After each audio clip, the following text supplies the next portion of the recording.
referendum ballot papers arrive in Port Moresby. Papua New Guinea to participate in World Expo in Dubai. And Miss Samoa crowned Miss Pacific 2019. This is National EMTV News with Neville Choi. Good evening and welcome. This is Sunday's news. Papua New Guinea will now be a participant at the 2020 World Expo to be held in Dubai, United Arab Emirates next year. Foreign Affairs Minister Patrick Pruich made this announcement and launched the 2020 Expo in the nation's capital earlier last week. The minister said PNG's participation in this global event will not only encourage investment and trade, but broadens the country's recognition in that part of the world. The launching of the 2020 Dubai World Expo earlier this week is part of the preparation process leading up to the opening of the Expo next year. Foreign Affairs Minister Patrick Pruich, when launching the Expo, called on relevant government agencies to help support the Expo. Ladies and gentlemen, this presents an opportunity for Papua New Guinea. If our country spends time, money and effort developing trade shows, booths and event presence, we will need to think seriously about our brand, that is PNG. The endeavor to participate in this Expo commenced in 2016 when an invitation to participate in the Expo was accepted by the former O'Neill government. The minister says the Expo provides an opportunity for the country to tell its unique PNG stories. Dubai will host Expo 2020 and will play host to a global endeavor to see a better world together. Expo 2020 Dubai is organized under the theme Connecting Minds, Creating the Future, with this being expressed into these sub-themes of opportunity, mobility and sustainability. World Expos have continued to be one of the largest global events. The event will last for over 6 months, which will attract visitors and participants worldwide, including international organizations and businesses. The World Expo, to be staged in Dubai, will see more than 200 international participants, including a record of 192 countries. The Dubai Expo 2020 is literally a universal exposition. Its purpose is to showcase the very best of global endeavors along with the character and flair of the national host. This contrast is at the heart of the Expo experience. Foreign Affairs Acting Secretary Elias Wohengu also emphasized on the importance of private sector participation. He said this is an opportunity to secure development assistance in the oil and gas sector. And we can secure assistance, development finance for downstream and upstream processing in the petroleum and the extractive industry.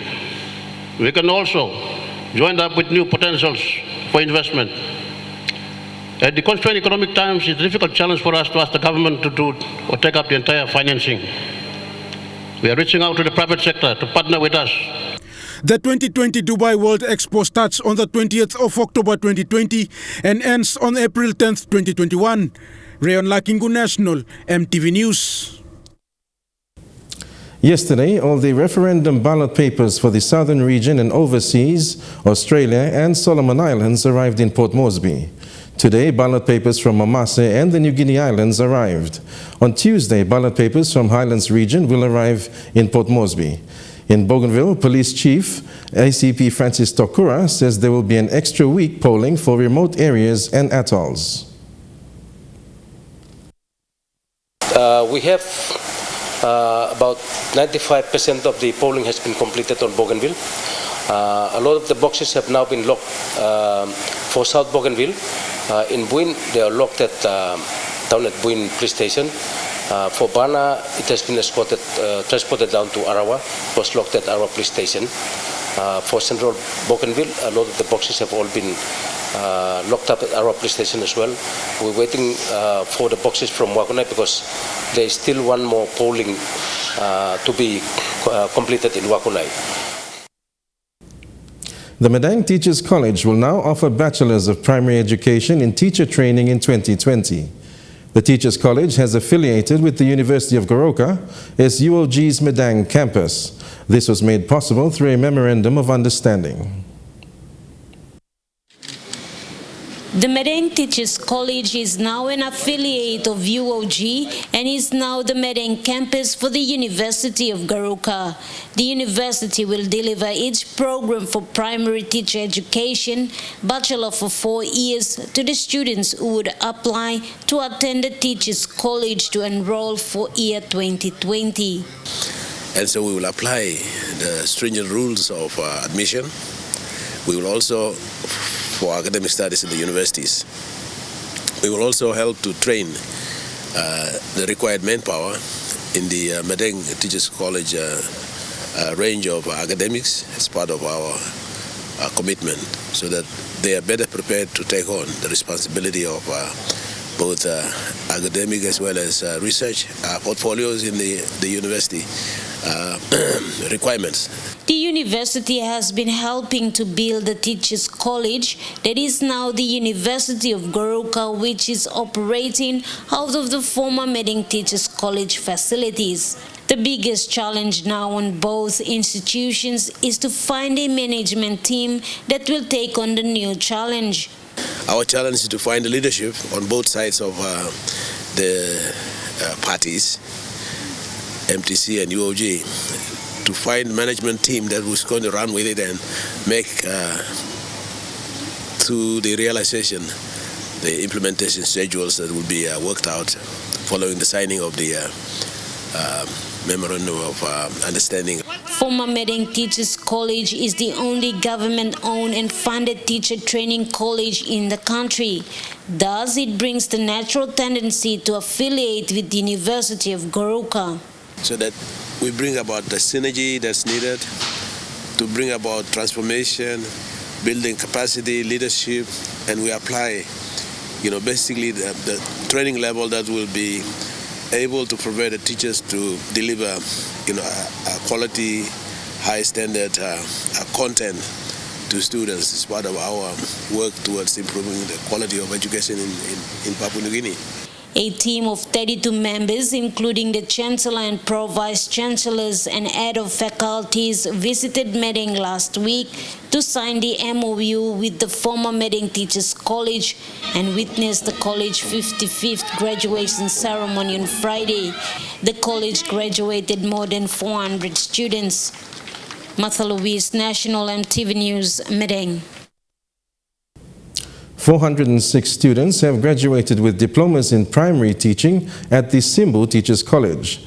Speaking to graduates, Assistant Secretary, Teacher Education Division, Alan Jim, encouraged teachers to emphasize on Christian values and good morals. Mr. Jim says the Education Department is concerned that student behavior is impacting academic results and degrading of school facilities. 406 students in total attended the 5th graduation ceremony for the Simbu Teachers College. Guest speaker and Assistant Secretary Education Division Alan Jim spoke of embracing Christian values in the education curriculum. He believes this must be the focus for programs in the standard-based curriculum. There's lack of prominence in teaching and learning of civic and Christian values education in our classrooms, especially with our curriculum. There's evidence that in the society that we have today, we have a lot of disrespect for the law of this country. Simbu Teachers College enrolls not only teachers within Simbu but other islands provinces, including students from Momase. While there is a need for more teachers, Mr. Jim also warned the use of fake qualifications. The department has also audited the graduates of 2018. And we've identified 31 graduates with false documents, and they were also deregistered. College Principal John Teklau Kaupa admitted the need to improve the institution's capacity. Despite these challenges, 406 students graduated with diploma in primary teaching. The diploma they will receive is credible and nationally recognized. The graduates are qualified to be employed under the Teaching Service Commission. A thrilled moment for many students, parents and staff following the graduation. But for one concerned parent, he wants timely support by all levels of government to support the teaching college. And with the lack of facilities, they can't do a good job. Therefore, I'm calling upon the government as a concerned parent, witnessing what's on the ground during this graduation. Most graduating students were relieved and expressed their intention to be registered as teaching professionals and improve their education level. But for one, she wants to see improvements in both boarding and learning facilities at the college. We don't have proper dormitories and we don't have mess in the school. And I think next year most things will be improved, and it's good for the young ones to come and attend this college. Simbo Teachers College is in its 7th year of operation and is planning to introduce degree programs in 2020. Jacob Harvard Jr., National EMTV News. Engineering students attending the University of Technology will have the opportunity to further their studies in accredited programs abroad. Kumul Petroleum Holdings Limited assisted Unitech with 340,000 kina recently. This will advance academic programs to recognize globally recognized standards in the engineering field. Unitech will now further engineering programs accredited under the Washington Accord for undergraduate students. Upgrade our courses so that they are recognizable internationally, but also as one of our graduates who knows our very many needs at the Unitech. What they have embarked on is an accreditation program in 2015 to make sure that our graduates meet the standards of the graduates that are coming out of Australian universities, New Zealand universities, US universities, basically universities around the world. We are targeting the APEC countries, but universities around the world that can recognize our graduates. Gulf people in Leh yesterday celebrated their first provincial day after 24 years. More than 1,000 people attended the event. The theme of the day was cultural identity. Gulf musicians Basil Gregg, Robert Oweka, Brixie and Archie Tazi wowed the crowd with their hit songs on the stage as the day was ending. Gulf Association Chair Lady Lynn Meara said the day was a success. The crowning of Miss Pacific Islands 2019 was held last night at the Stanley Hotel and Suites. Different cultures and talents were showcased throughout the night in different categories. However, there can only be one winner. Miss Samoa won the crown after pleasing the judges in all the categories. 24-year-old Fonoi Fafo Nancy McFarland Seomanu is a public health nurse by profession and a dance and music enthusiast. Miss Solomon Islands Gladys Habu was the first runner-up. Prime Minister James Marape and other dignitaries from the region also attended.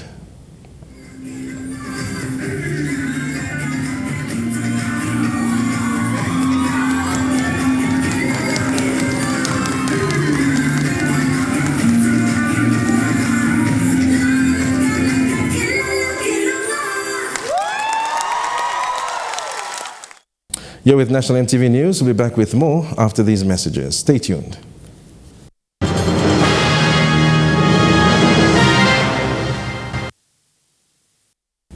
Welcome back to the news. Close to 50 children admitted at Medang Provincial Hospital received early Christmas gifts when Telecom Foundation paid a surprise visit to the wards yesterday. The foundation has decided for the first time to visit a provincial hospital outside of Port Moresby. For this Christmas, the foundation chose Medang Provincial Hospital. On Saturday, Medang Telecom employees and their families joined the Telecom Foundation team from Port Moresby to pay a visit to Medang Provincial Hospital. The families, including a number of business partners such as B-Mobile, Divine Word and Dataco, visited 3 children's wards. You wanna get your gift? Yes. Get up and be strong. Fight The aim of the visit by the foundation is to encourage very sick children's speedy recovery and a feel of Christmas.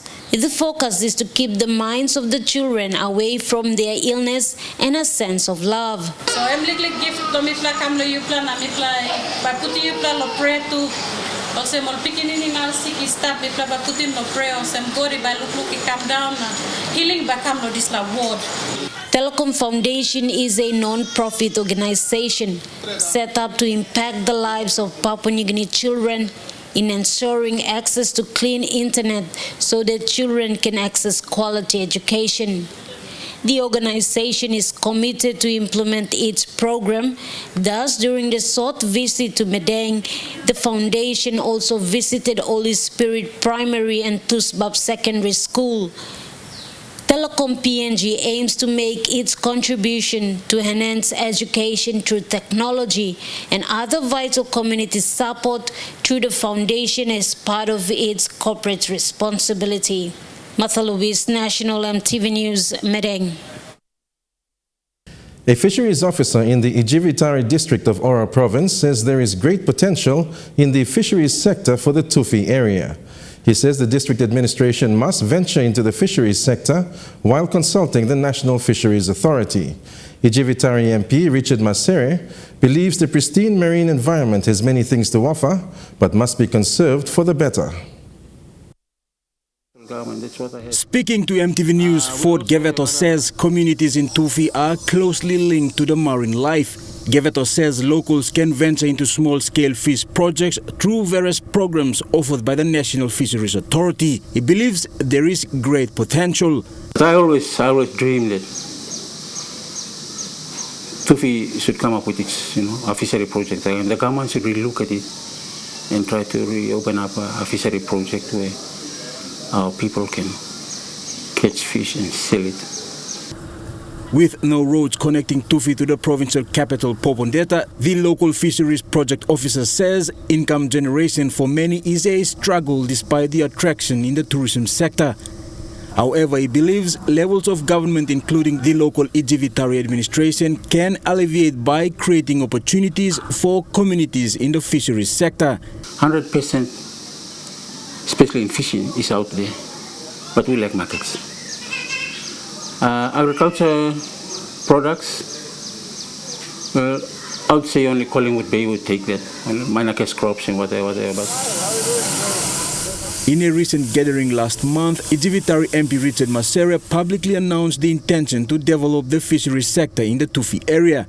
Masere says discussions are progressing at a slow pace. He says the marine environment is a popular diving sport and its preservation is vital.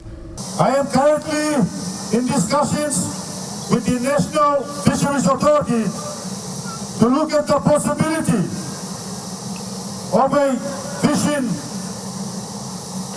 factory here in Tufi. Jack Lapava Jr., National EMTV News. With Tufi local level government only accessed by air and sea, the Ijivitari district administration wants to improve aviation services. Ijivitari MP Richard Masere says the Tufi airport will be considered for upgrade and maintenance. MP Masere says the district administration wants to open up access to rural places, and discussions with the Rural Airstrip Agency is progressing for projects. To continue to fight and advocate for development in the sense of the resealing of the Tufi airstrip, fencing of the Tufi airstrip, and the establishment or the building of a small airport terminal to promote tourism in our district and particularly in Tufi. Nadzeb Airport in the Moresby province will soon see a major facelift with the redevelopment of the airport facility. A contract signing between National Airports Corporation and Japanese company DNC Nippo JV took place in Port Moresby on Friday. This will include works on the terminal building, runway, fencing, and other facilities within the airport premises. The Nadzeb Airport Redevelopment Project is the foundation for the transformation of Nadzeb Airport. into international transport hub, connecting the land, sea, and air transport within Papua New Guinea. Such investments are an enabler and will make it easier for our people to venture into tourism, agriculture, and other opportunities leading to social and economic growth. We're very pleased to have concluded the contract with National Airport Corporation. Once again, I would like to thank everyone. We believe that the experience of each Dai Nippon Construction and NIP Corporation has been well evaluated, thus leading to the conclusion of the contract. Papua New Guinea Rugby League star Justin Olam has been named the brand ambassador for NASFund. NASFund Chief Executive Officer Ian Tarotia made this announcement during the NASFund Employers Awards Night earlier this week. Olam takes over from outgoing brand ambassador and former Hunters captain Ase Boas. The NASFund Awards Night is an annual event hosted by NASFund to acknowledge their contributing members and corporate partners. During this event, Kumul star Justin Olam was named the new NASFund brand ambassador. CEO Ian Tarutia said a brand ambassador is selected to help drive the message of NASFund. Now, we were pleased that Ase was able to devote his time helping us to promote our Eda Super, our voluntary contribution brand. And the results are there. We've had a lot of uptake. We had a lot of interest from, especially in the SME space. Former Ambassador Ase Boas was appointed the brand ambassador last year. However, due to personal commitments, he cannot continue as the brand ambassador. Ase Boas thanked NASFund for the opportunity, saying he will continue to drive the message of NASFund through his rugby league career. I also would like to acknowledge everyone that contribute to the success of all the engagement while serving as a brand ambassador. This is a professional relationship created, and I will continue to maintain links with you all. Justin Olam, upon taking up his role as ambassador, emphasized on the importance of teamwork in an organization. It's not a culture with good people in it, it's made up of good people willing to do the hard yards for each other and, able to do whatever you're doing, whether you're a cleaner or whether you're receptionist or whether you're the CEO. Everyone's working very hard, and collectively we're a successful organization. So that's one of the things that I realized. The Employers Awards Night saw employers being presented with awards in various categories. CEO Ian Tarutia said this is to acknowledge contributing partners for their commitment to save with NASFund. Concentrate on what you do best, and you don't have to spend a lot of time on working with superannuation administration. And that's the whole purpose of why we've created this Employer Awards Night, is to thank you, to acknowledge you for being a good corporate citizen, apart from looking after your employees. The CEO also emphasized on the importance of savings as a way forward for an employer and its employees. So the value proposition for you as employers is that if your employees understand the additional savings that you're putting for them, then they reciprocate by giving you their time, their commitment, performance, and productivity, and that should reflect in your financial results. Rayon Lakingu National, EMTV News. Close to 1,000 coffee growers and their families gathered at Lufa Station to launch the Hua Coffee Cooperative Society. Recently, it was initiated by two educated elites from Rapiva village in Lufa district. The group was formed so they could mobilize the marketing of their organic coffee for a better return, and also organize the people under a group for government agencies and partners to collaborate with to deliver rural services. Productive Partnership in Agriculture Project Manager Potasia Hombunaka called on educated elites, specifically those originating from very remote areas, to help organize their people to effectively take part in agriculture development. The cooperative is for all growers in Lufa district to supply the demand required by the international market. Hua in the local dialect means Lufa. We'll take a short break now, but when we return, a closer look at the timeline of events that happened during the course of various appointments of the Vice Chancellors of the UNRE since 2015. Stay with us.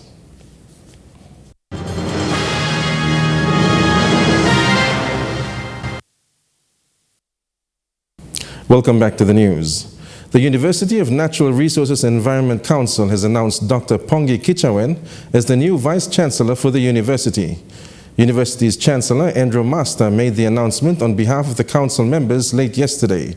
Dr. Kichawen will take over the reign from outgoing Vice-Chancellor Dr. James Yoko. Kokopo-based journalist Emden Fidelis takes a look at a timeline of events that happened during the course of various appointments of Vice-Chancellors since 2015.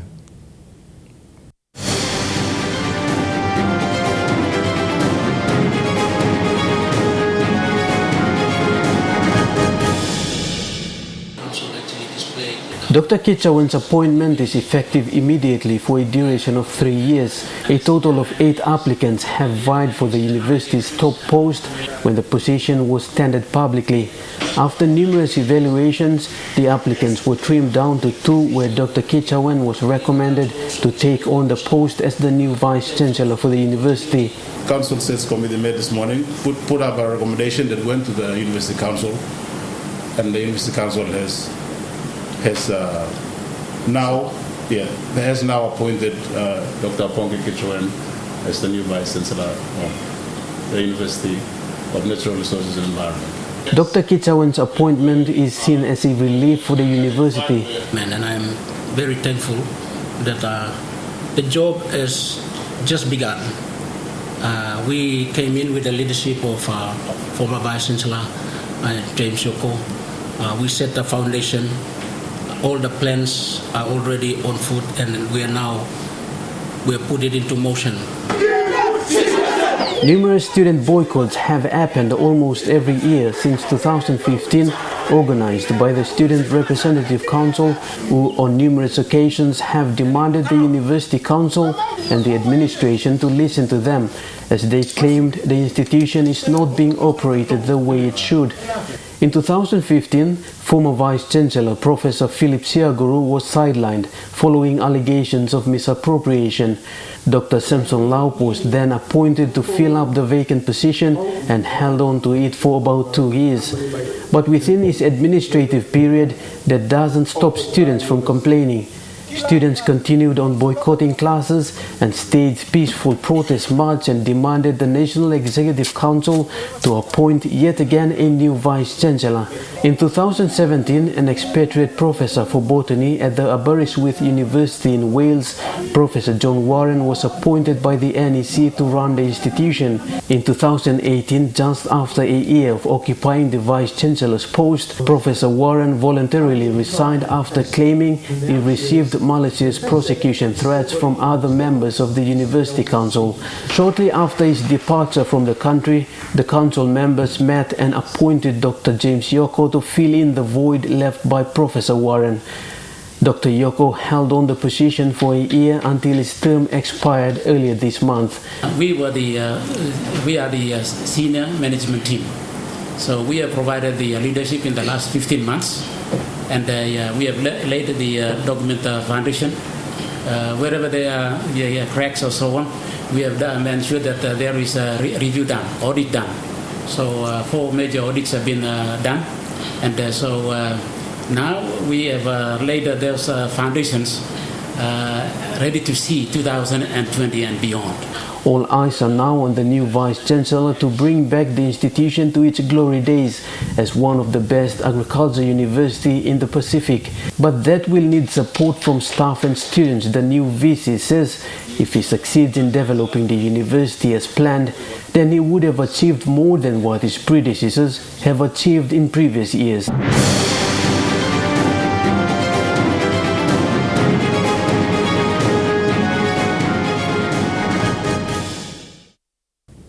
We go for a break now, but Trukai Sports is coming your way after these messages. Don't go away.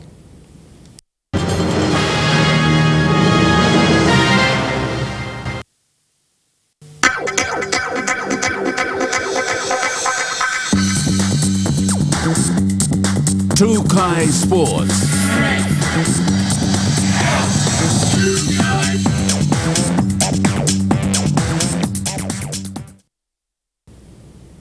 Welcome to Trukai Sports. The National Rugby League Championships held in Lae for 2 days ended yesterday. The 14B Pirates topped the ranks with a splendid ball work display. PNG's head coach Michael Marum was present to watch the games as well. Yesterday was the day that decided the fate of 4 teams that clashed to claim first, second, third and fourth places. The Kue brothers from the Highlands region slapped the Takubar from the New Guinea Islands with the victory goal in the dying minutes, 15 to 14 points. The main game at 3, Southern Region's Kamakopi brothers fought it out with the 14B Lae Pirates for first and second place. The intensity high until the end. 14B Pirates went home 12 points to 4. Boys from Moresby, a big credit to them. They're a tough team, They had a very good defense system in place. I respected that. But like I said, I think my boys, we deserve the win. A huge crowd of supporters were there for the main game at 3. The grand final yesterday ended the domestic season for 2019. Players from all teams exposed raw talents, which the championship created a platform for. PNG Rugby Football League's chairman Sandy Staka said there are so many things they want to do but cannot due to the lack of resources. Growing the national championship format we saw here today, because it's inaugural year, we only had the senior men's playing. So the grand final winners of all our 56 affiliate leagues, only the senior men's team played today. The PNG RFL promises to add senior women's and under-20 into the 2020 PNG RFL calendar for the championships as well. Philia Pisab, National EMTV Sports, Lae. The PNG National Women's Rugby Union 15s team, the Palais, have missed out on a Women's Rugby Union World Cup spot after ending the Oceania Women's Rugby Championships winless. Fiji has qualified and will join Australia and New Zealand from Oceania in the 2021 World Cup in New Zealand. PNG still has a second chance next year with a repechage tournament to qualify for a spot in the World Cup. The Fijian 15s women's team has qualified for the Women's Rugby World Cup after defeating the Samoa Manusina at Churchill Park, Lautoka, Fiji. The match, which determines the direct qualification to the 2021 Women's Rugby Union World Cup. So the hosts proved their favourites tag to score 41 points to Samoa's 13. The Papua New Guinea National Women's Rugby Union team, the Palais, lost their final match in the 2019 Oceania Rugby Women's Championship to the Fijian Women's Development side 22 points to 40. The PNG women finished the tournament winless with 2 big losses to Samoa and the New Zealand Development side. The overall winner of the tournament was New Zealand, who stamped their mark as tournament winners of the Oceania Rugby Women's Championship at the Churchill Park, Lautoka, Fiji, after a landslide victory over the ANZ PNG Palais, 131 points to 0. Fiji have been the winners of the championship for the past 2 tournaments, with New Zealand claiming top honours for the first time. But Papua New Guinea have a second chance to qualify for the World Cup. The Tongan women's team had to withdraw because of the Fijian government cautious of the measles outbreak and did not allow the Tongan women's team to enter the country. But Tonga, Samoa and Papua New Guinea will have another round of qualifiers early next year to determine the repechage spot for the Rugby Women's World Cup. Fidelis Sukina, National EMTV Sports. And we'll be back with more of Trukai Sports after these messages. Stay tuned.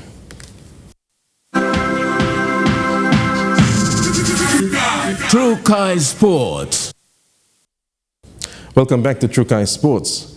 Australia is 3 spots behind the Black Caps in the test rankings, but commentators are dismissing Kiwi chances in the upcoming tour. They think New Zealand will struggle with the Aussie pace attack on their flat wickets.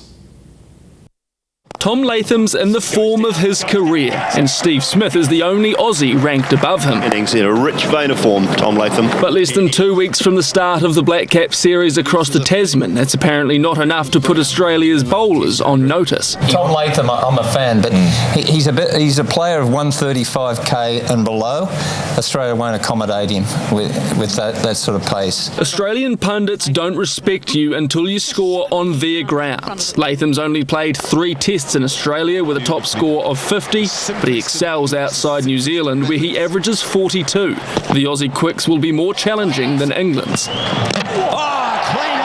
He'll have to play 10k faster than that, but good player. But it's not just the Aussie pace bowlers that could be New Zealand's undoing.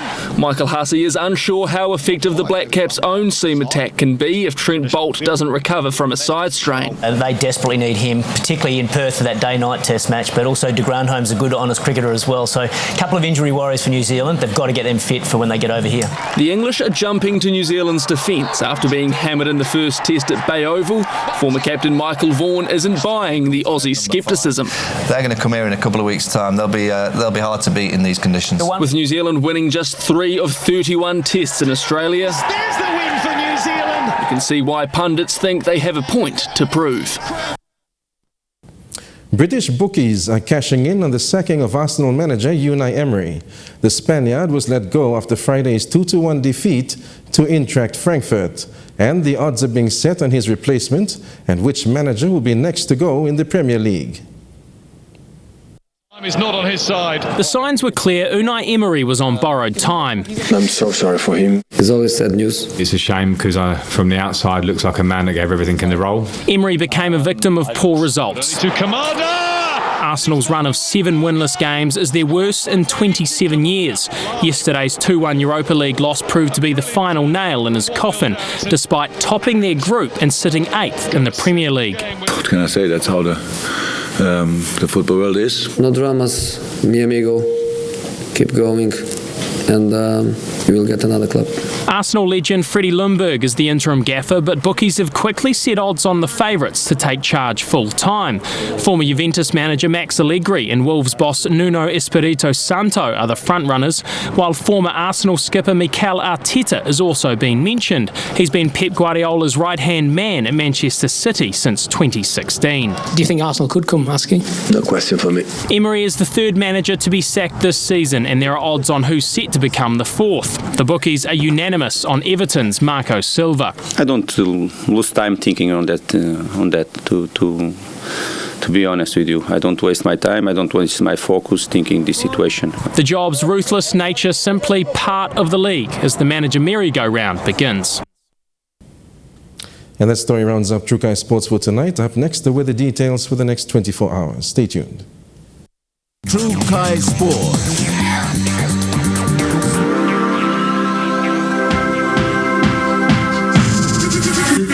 Trukai Sports. This weather update is proudly brought to you by Money Plus. With you always.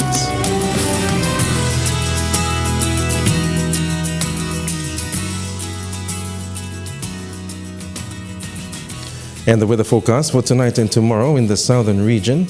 All centers expecting fine weather.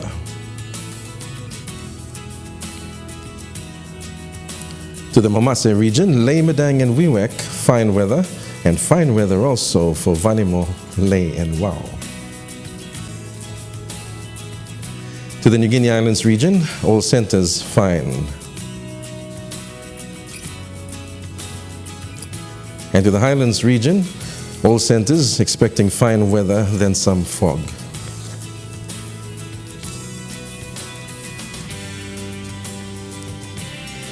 Forecast for small crafts for the next 24 hours. Waters of southern PNG Indonesian border, through Torres Strait and Daru to Kiwai Island to Kerama, to Yule Island to Hood Point, Aroma Coast to Samurai Island, with waters of eastern and western Milne Bay Islands, with waters of Samurai Island to Cape Vogel, to Finschhafen, with waters of Manus and its western group of islands, with waters of New Island to Bougainville, with waters of Long Island to Karkar Island, Madang to Bogia, to Wewak, to Aitape, to Vanimo, to northern PNG-Indonesian border and waters of eastern West New Britain with waters of Finschhafen through Vitius, Dampier Straits to Siassi Islands to Long Island. All seas 0.5 to 1.2 meters.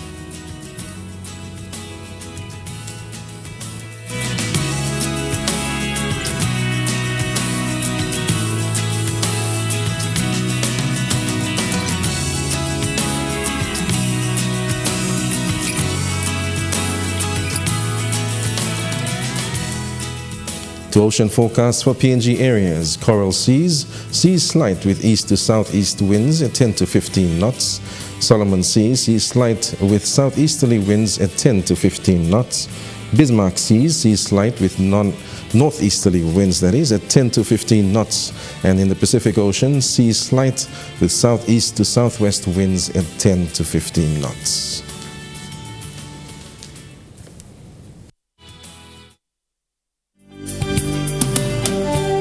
The weather update was proudly brought to you by Money Plus, with you always. And that's been the news, sports and weather for today, December 1st. It is Sunday. On behalf of the entire EMTV News team, have a pleasant evening and a safe working week. Good night.